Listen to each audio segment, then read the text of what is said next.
You don't want none. You don't want none. But the same doesn't apply to Japan because they definitely want some as AJ Styles makes his return to Japanese wrestling for the first time in 8 years.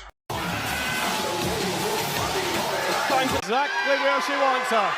Moonsault!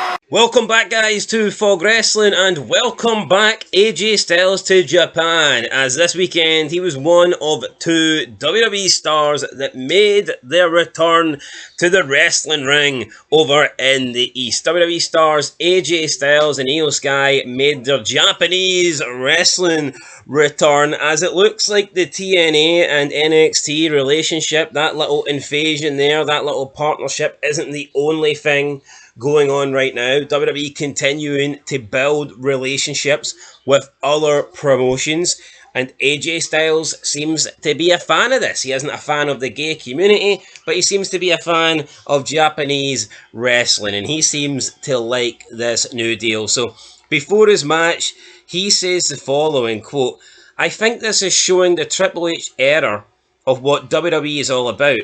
That just goes to show what Triple H is trying to bring throughout the world and WWE.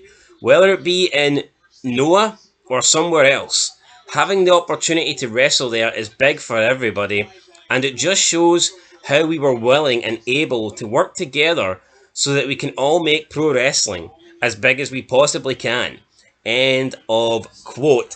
Look, I'm not going to diss AJ Styles. I like Styles, and I get it. He is a fan of wrestling, and if he wants to wrestle back in Japan, that's great for him. If he can have another match in TNA with this TNA partnership, I think that would be great for him. So fair play and all that stuff. But, I mean, let's not pretend here that this is somehow groundbreaking and that this is big business for everybody.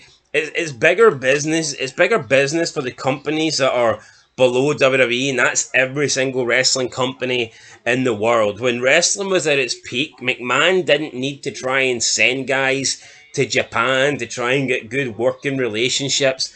Austin didn't need to go to Japan or somewhere in India because he was drawing the money in America. He was drawing the money in WWF where it matters. So, I mean, yeah, it might be a good thing, I guess, for Triple H because he's just trying so hard to be liked, in my opinion. Triple H wants to be loved, that he's reaching out to all these other wrestling companies.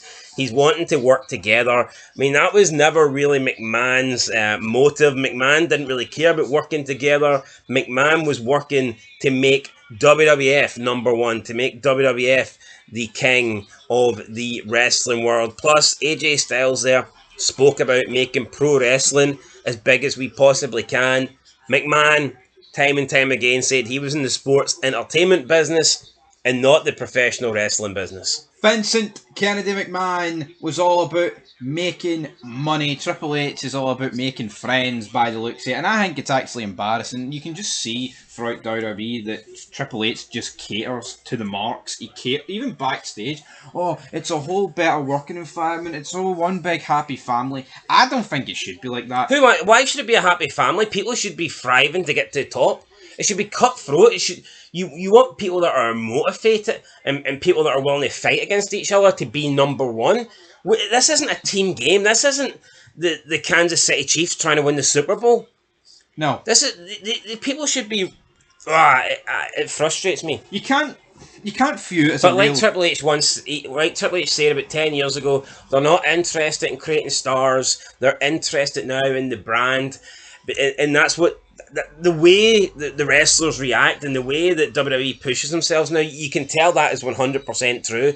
It's all about the WWE. It's all about nobody being bigger than WWE. And I just think that's a really poor mentality to have. Like, so what? You create big stars and they leave, then create more stars. See this sort of philosophy that Triple H has got? It's better to not create any big stars because then they can't leave. I think that's dumb. No, it is dumb. And you think you can see evidence of that, though? Is that a reason why? What a small-time mentality, though. Here, let's not create any big stars because we don't want them to leave us. Is that a reason why, though, Braun Breaker, LA Knight get purposely held back instead of just pushing them to the moon straight away? I mean, it could be.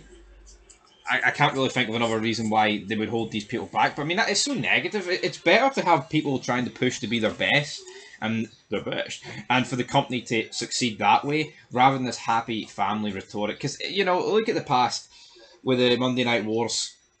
One side won, and it was when them all trying to strive to be their best. One side lost, and it was all because not that they were a happy family, but they were just happy with what they had. They were happy with their money, and they didn't really care. They didn't care about the show. Anyway, here, let's not turn this into another WWF, WCW thing. I get what Triple H is trying to do. He's trying to work with promotions. He'll want to bring in Japanese guys. He wants to bring in TNA guys. To me, I just don't see the point in that. Why not just focus on your own company and creating stars? Having AJ Styles wrestle in Japan or Io Sky wrestling in Japan, that isn't doing anything. That's just, we're making friends with all these other companies so we can have friendly working relationships. It's just, it makes no sense to me, but whatever. AJ Styles wrestled in Noah. He defeated who did he defeat? He defeated Namochimo Muriachi in the co-main event inside the Budokan Hall. He won with a Styles Clash, and then we had Io Sky. She took on Utami Hashishita, who looks like a dude, to be honest, at the Marigold Summer Destiny. Io won the match after nailing Utami with a tombstone pile driver following a moonsault off the top rope. So, I don't know, paying homage to The Undertaker or stealing his move, you tell me, but does a 5'2" woman really need to fucking do a tombstone pile driver? Well, I'll tell you this, why are they working with a company called Noah?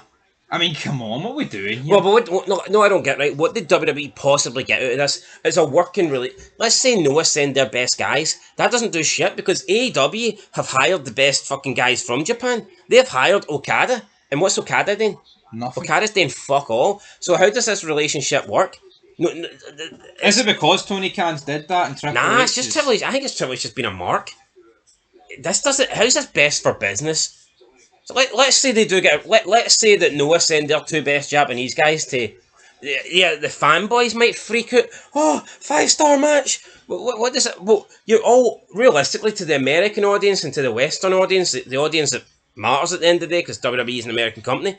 All you're getting is two unknown Japanese guys coming in to your company. It's funny how the same people. Yeah, right? But my point is, see, Noah, they could send the two best guys that they have, or Triple H could just go to Japan and pick two random guys off the street. It doesn't make a difference in terms of name value and what they bring. It's the same thing. Yeah, but the funny thing is, the same people, right, that would cream their pants at the thought of these jobbers for Japan going to WWE are the same people that criticised the Invasion storyline because they didn't have the top stars. Well, you know what? DDP, Booker T, RVD, need I go on? I mean, even fucking Billy Kidman, Sean Stasiak, they're fucking clearing anybody here. But yeah, that wasn't good enough. I don't know, where is the lot? These guys are bums. It's right though, it's never going to elevate WWE. If anything, it's just watering WWE down. Yeah, but whether Noah sends their two biggest main events or whether Noah sends two guys that are literally in dark matches that job out all the time, we wouldn't know. It doesn't make any difference. The American audience wouldn't know. So may as well just send the two jobber guys. You know what? If AJ Styles and Io Sky like the opportunity to go and wrestle, then that's great for them. But let's not pretend that this stuff somehow. Here, is it making this Japanese company better? I'd say, of course. Yep. They will sell tickets by getting AJ Styles in or getting Io Sky in because they've got that WWE branded name, and people will probably come and pay because they're getting to see a WWE superstar wrestling. But let's not pretend that it works both ways and that somehow if WWE get a couple of guys they know, it's going to make the company great. Look at AEW. Look at the amount of Japanese guys they've brought in over the past couple of years, and what's it done? It's done absolutely nothing. What does Noah stand for? Northern Oriental Athletic Hand Wrestling. Don't know. Anyway, guys, that's it. Let me know your thoughts down below. Look, I don't mind it, man. If they want to send people over, then that's fair enough. But let's not pretend like this is somehow helping WWE and this is taking WWE in a direction they've never been before. Maybe it is taking them in a direction they've never been before, but it's not a good direction, you know. It's a backward step, in my opinion. One direction, down the shitter. This is something that maybe a TNA should be trying. Not WWE. No. Biggest company, the global company, and you're working with these Japanese promotions. Why? They don't want to create stars, but all they do is use stars of the past. Make your mind up, Triple H. What are you doing? Anyway, I'm sure Melt's on his star system's probably loving this. Till next time, peace.